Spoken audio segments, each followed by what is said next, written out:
자, 오늘 말씀 봅니다. 사도행전 27장 13절에서 26절까지의 말씀입니다. 신약성경 사도행전 27장 13절에서 26절 말씀, 제가 가진 신약성경 235면에 있습니다.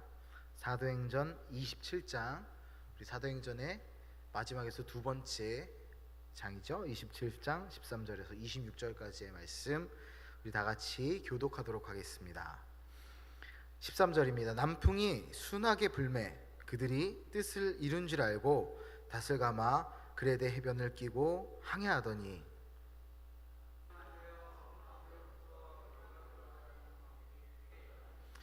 배가 밀려 바람을 맞추어 갈 수 없어 가는 대로 두고 쫓겨가다가 끌어올리고 줄을 가지고 선체를 둘러 감고 스르디스에 걸릴까 두려워하여 연장을 내리고 그냥 쫓겨가더니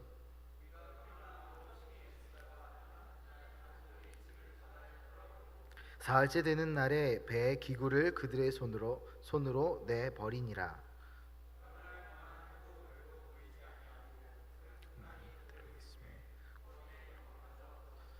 여러 사람이 오래 먹지 못하였음에 바울이 가운데 서서 말하되, 여러분이여, 내 말을 듣고 그레데에서 떠나지 아니하여 이 타격과 손상을 면하였더라면 좋을 뻔하였느니라.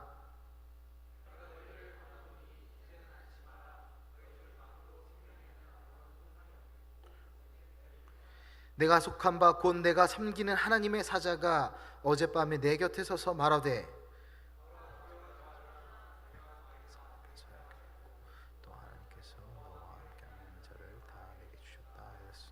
그러므로 여러분이여 안심하라. 나는 내게 말씀하신 그대로 되리라고 하나님을 믿노라. 주가 반드시 한섬에 걸리리라 하더라. 아멘. 우리 기도하고 말씀 선포하겠습니다. 주여, 말씀 전합니다. 종은 그저 통로이오니 하나님 말씀하시옵소서. 또한 아버지 하나님, 들을 귀 있는 자는 들을지어다 하신 예수님의 말씀처럼 우리 사랑하는 지체들 귀를 열어주시고 듣게 하옵소서. 하나님의 영광, 하나님의 역사하심을 함께 나누고 하나님께 소망을 품고 승리하는 오늘의 예배가 되게 하옵소서. 주님을 찬양합니다. 홀로 영광 받으소서. 예수님의 이름으로 기도합니다. 저 어린이 둘 예배 드리세요. 똑바로. 네. 죄송합니다. 자, 찬양 중에 이런 찬양이 있어요. 제가 작년에 여러분하고 잠깐 나눴었는데, 내게 어떻게 표현해? 음이 생각이 안 나는데 어떡하지? 내게 허락하신 시련을 통해 나의 모르겠어요. 그 다음 가사가 기억이 안 나네요. 그리고 이게 나는 믿네라는 찬양인데 후렴에서 이렇게 고백해요. 나는 믿네 주의 능력으로 내 삶 새롭게 되리. 이렇게 고백합니다. 작년에 여러분하고도 나눴었는데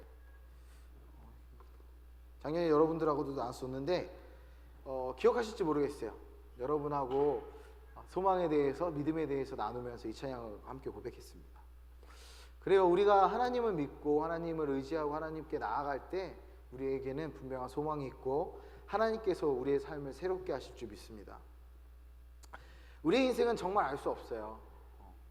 아까 제가 서두에서 그냥 짧게 근황을 이야기했지만 우리 집이 설마 수도가 오를 줄 어떻게 알았겠어요. 정말 여러분, 물은 소중합니다. 세숫대야에 물을 받아서 샤워를 해보니까요, 한 방울 한 방울이 그렇게 소중할 수가 없어요. 아무도 알 수 없는 인생입니다. 또 우리 얼마 전에 우리 명근이 어려운 일 겪었는데 많이 회복했습니다. 알 수 없죠. 근데 그런 일이 있을 줄 어떻게 알았겠어요. 너무나 건강하고 튼튼해서 그럴 일이 있을 수 없다 생각했는데 안타까웠습니다. 그래도 그나마 하나님 회복시켜 주셔서 얼마나 감사한지 몰라요. 우리 인생의 역전 이야기 많이 듣죠. 역전 이야기 많이 듣습니다. 그런데 우리가 인생의 역전 이야기를 들으면서 항상 그 마지막에 잘된 이야기에 집중이 되는 경우가 많아요. 하지만 여러분, 그 잘됨, 성공, 회복의 이면에는 그만큼의 아주 오랫동안 혹은 아주 강렬한 아픔과 어려움, 괴로움이 있었습니다.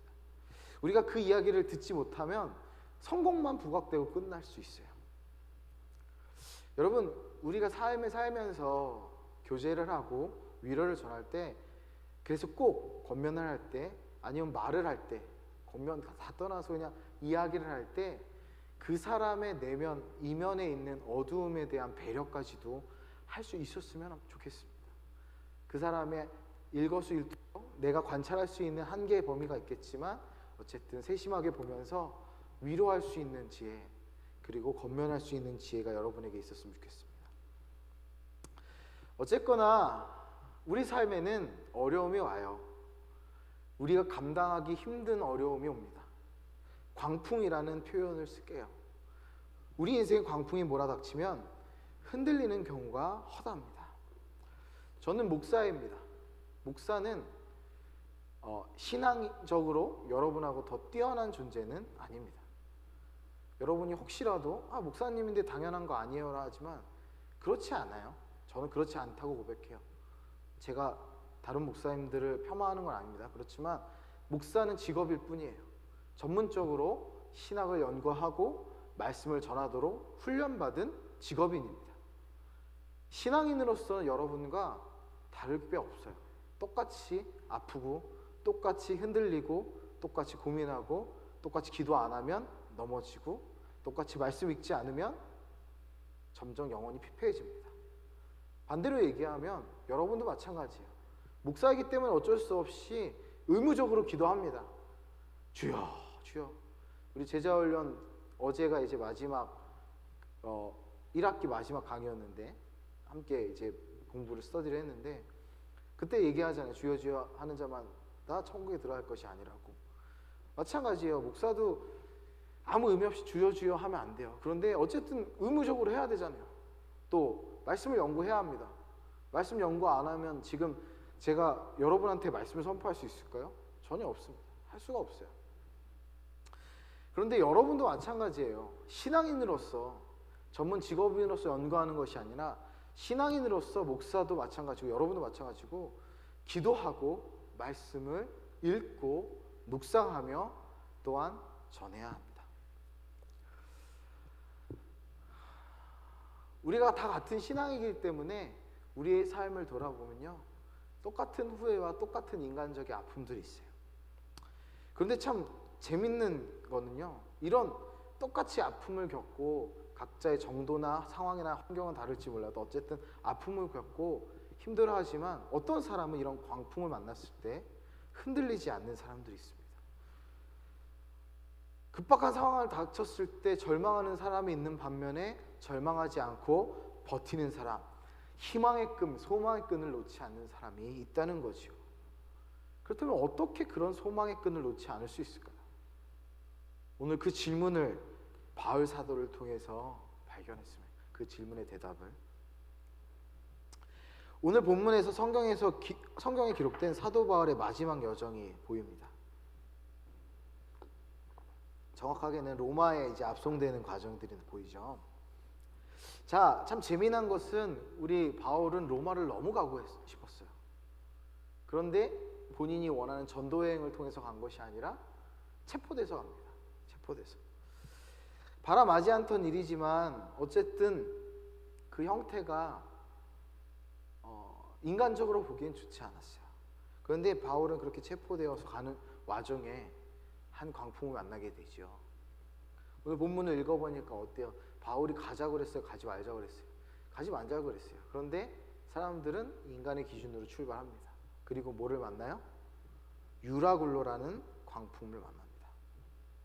선원들은 광풍을 만나 위기를 겪게 되자 여러 가지 방법을 동원해서 배와 생명을 구하려고 노력을 했어요. 하지만 악화되는 상황을 막는 데 별 도움이 되지 않아요. 아무리 물을 퍼내고 여러 가지 방법을 동원해도 변화가 없는 거예요. 한마디 변화가 없는 거예요. 심지어 그 강풍 와중에 스르디스라는 것이 오늘 본문에서 나왔는데 이게 뭐냐면 서남쪽 아프리카 북부, 그러니까 리비아하고 튀니스 해안에 이렇게 돌출한 모래톱 같은 게 있는데 거기에 걸릴까 봐 조마조마한 거예요. 결국에는 구명보트 같은 걸로 자기들을 구원하지요. 한마디로 뭐예요? 이 사람들이 하는 거는 누군가를 의지하는 것이 아니라 발버둥을 치는 거예요. 살려고.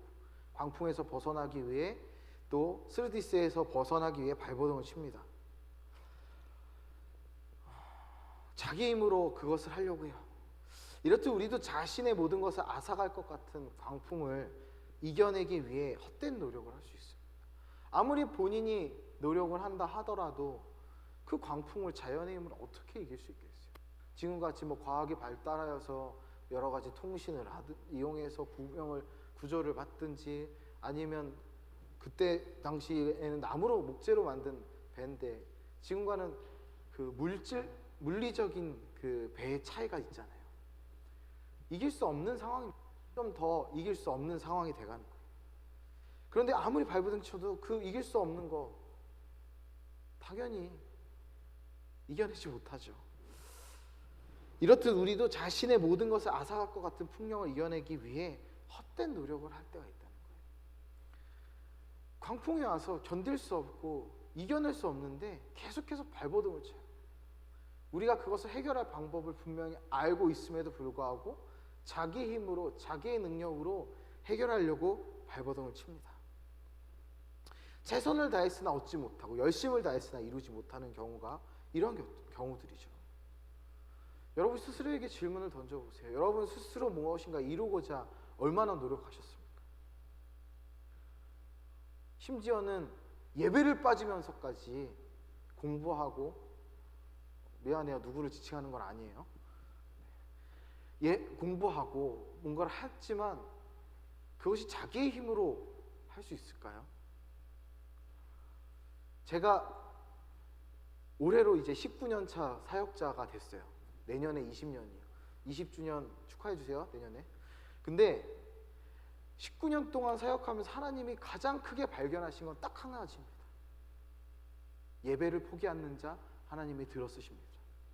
예준아, 2월 셋째 주에 아르바이트를 시작할 수 있어서 청년부를 못 나올 수도 있대요.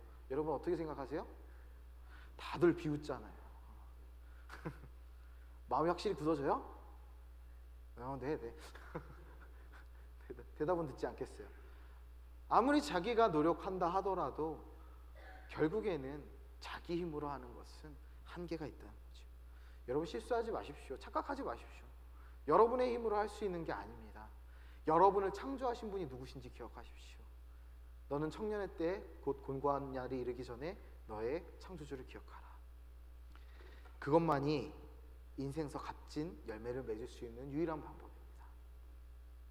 자, 이어지는 이야기를 볼게요. 오늘 18절, 19절 선원들의 모습을 보면 아까 제가 이야기한 서두에서 이야기한 발버둥이 보여요. 한번 같이 읽어볼까요? 시작.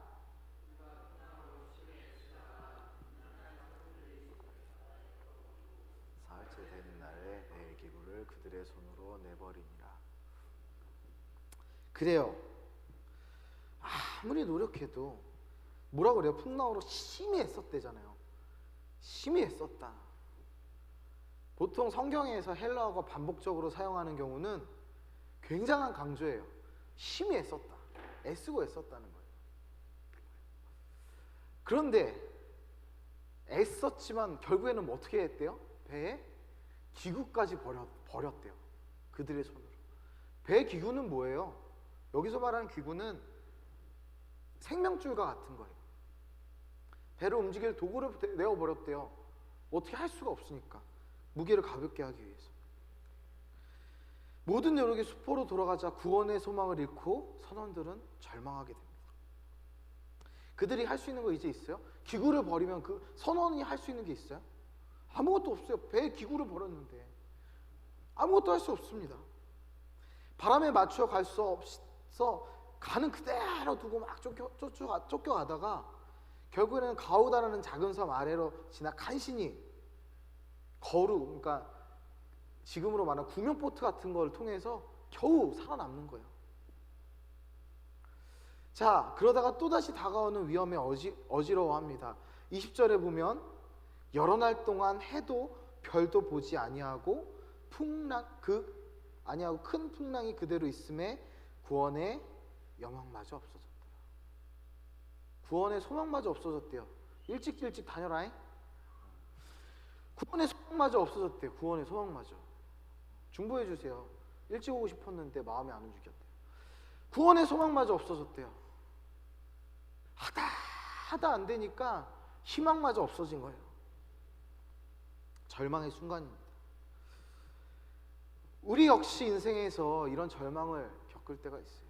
내 스스로 무엇인가 하고자 많이 노력해요. 어떤 고시를 준비하거나 시험을 준비하거나 또 취업을 위해서 많이 노력하거나 학교를 들어가기 위해 노력하거나, 우리 신입생들 이제 학교 고민하죠. 많이 노력해요. 그런데 내가 원하는 학교, 내가 원하는 곳으로 모두가 가나요? 내가 원하는 학교, 내가 원하는 직장 다 간다고 해서 행복이 펼쳐지는 거 아닙니다. 굴지의 대기업을 들어가도 똑같고요. 작은 중소기업 들어가도 똑같아요. 일은 힘들고 어려워요. 똑같아요. 돈을 조금 몇 푼 더 번다고요? 그 취업 전문가, 직업 전문가가 이야기하기로는 대기업에 들어간 분들 중에 100명 중에 1명만이 은퇴까지 있는 거예요. 거의 100명, 1000명, 10,000명 중에 1명이에요. 거의. 왜 그럴까요? 그것 역시도 치열한 경쟁 속에 살아야 된다는 거예요. 반대로 중소기업에 있는 사람들은 무조건 어렵게 사나요? 아니요. 그곳에서 100배, 60배, 1000배의 결실을 맺을 수 있습니다. 인생은 아무도 몰라요. 자기의 노력으로 할 수 있는 게 아니에요. 그런데 다들 자기의 노력으로 무엇인가 이루려다가 힘을 소진하고 넘어진다는 거예요. 여러분에게 또 다시 한번 질문을 던질게요. 여러분 스스로 구원을 얻을 수 있습니까? 여러분 스스로 구원을 얻을 수 있습니까? 여러분이 스스로를 구원할 수 있습니까? 어린 반푼어치도 없죠. 내가 당장에 계단에서 걸어가다가 자빠지려고 할 때 주변에 붙잡을 거 없으면 어떻게 돼요? 넘어집니다. 까집니다. 아픕니다. 화납니다. 힘들어요. 아무도 스스로를 구원할 수 없습니다.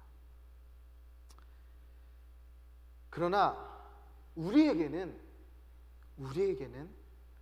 무한한 도움의 원천이신 하나님이 계십니다. 믿으십니까?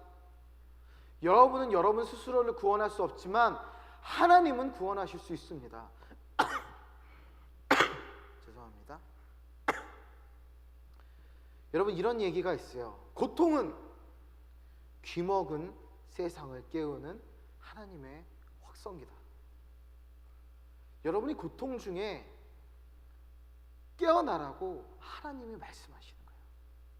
그 고통이 온 이유는, 자 이제 일어나라, 자 이제 깨어나라, 더 이상 스스로 구원한다 하지 말고 이제 나에게로 돌아오라 라는, 죄송합니다, 하나님의 음성입니다.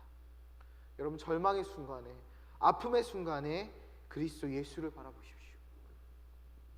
우리에게 다른 거 없어요. 우리에게 다른 희망 없습니다. 다른 능력 없습니다. 오직 나의 힘, 나의 능력은 예수 그리스도십니다. 예수님은 죽음에서 부활하셨습니다. 그렇기에 예수님의 부활은 우리의 죽음을 생명으로 바꾸신 놀라운 역사입니다. 절망을 소망으로 바꾸셨습니다. 죽음이라는 끝이라 세상 사람들이 생각하는 그것을 영생이라는 새로운 길을 보여주신 겁니다. 여러분, 그리스도 안에서 영원한 소망을 가지십시오. 자, 우리 동일한 어려움에 처했지만 선원들과 달리 바울이 이야기하고 바라보고 또 행동하는 것을 보기 원합니다. 자, 우리 오늘 본문에 보면 바울은 그들에게 확신을 가지고 안심하라고 하죠. 그 이유가 무엇일까요? 바울이 이야기하는 것을 들어봅시다. 우리 24절 봅니다. 다 함께 읽습니다. 시작.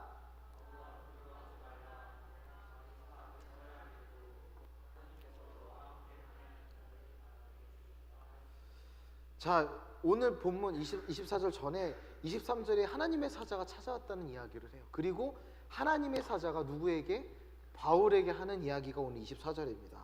내가 가이사 앞에 서야 하겠고 너 로마 꼭 갈 거야. 걱정하지 마. 또 하나님께서 너와 함께 항해하는 자를 다 내게 주셨다.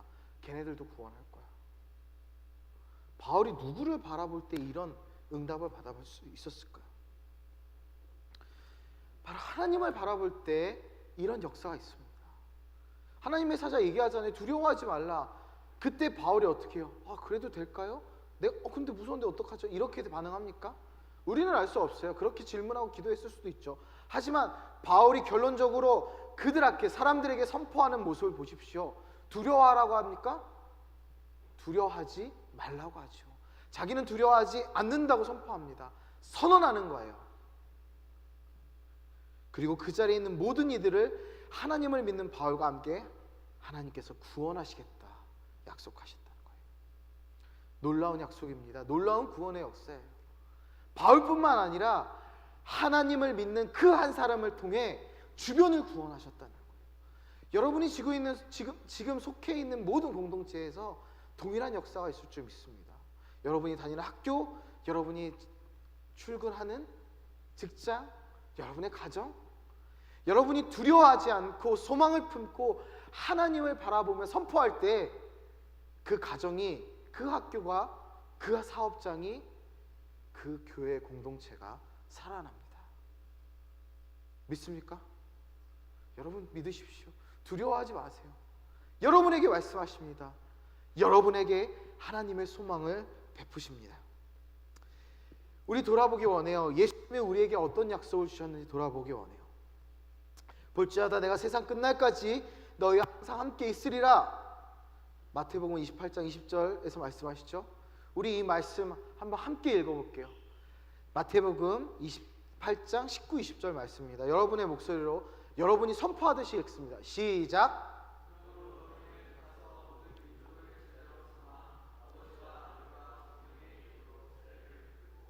내가 너희에게 분부한 모든 것을 가르쳐 지키라 하라.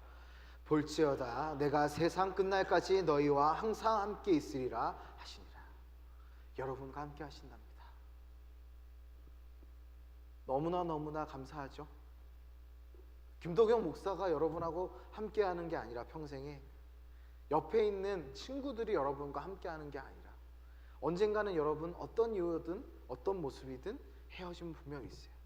그렇지만 인생의 끝까지 여러분과 함께 하시는 분은 여기서 나라고 표현하신 예수님이십니다. 주님이 항상 함께 하신다는 약속을 믿고 모든 족속을 제자를 삼는 사명을 감당하시기 바랍니다. 약속을 확신하십시오. 의심할 필요 없습니다. 예수님이 하시겠다 하셨습니다. 하나님이 하시겠다 하셨습니다. 자, 제자 훈련하신 분들 기억하죠? 판단은 누가 하십니까? 하나님이 하십니다. 모든 판단은 하나님이 하십니다. 우리는 의심할 것, 두려워할 것, 망설일 것 없습니다. 예수님이 함께 하시니 두려움 없습니다. 말씀을 마치려 합니다. 우리는 갖가지 상황에 놓이게 됩니다. 그럴 때마다 여러분 계속해서 흔들리고 괴로워하실 거예요. 그래요. 괴로워할 수 있고 흔들릴 수 있습니다. 그렇지만 내 마음이 흔들리고 내 마음이 괴로울 때마다 자꾸 계속해서 예수님을 찾으십시오. 우리 상황에 굴하지 마십시오. 우리 상황에 굴하지 맙시다. 지금 한국교회가 무너졌다고 얘기해요. 한국교회가 심지어는 망해간다고 얘기합니다. 그러면 우리 그렇게 함께 망할 겁니까? 함께 무너질 겁니까? 예수님이 없는 교회 분명히 있어요. 적어도 그렇지만 우리 교회는 예수님이 살아 숨쉬는 교회, 영적으로 건축되는 교회, 새롭게 새 사람을 입는 교회가 될 줄 믿습니다. 바로 여러분이 그런 사람입니다. 오직 나의 주 여호와 하나님, 우리 구주 예수님, 성부, 성자, 성령 하나님을 의지하고 신뢰하십시오. 사명을 주신 주님이, 예수님이 그 사명을 이루는 날까지 도와주십니다. 함께 찬양하고 기도하겠습니다.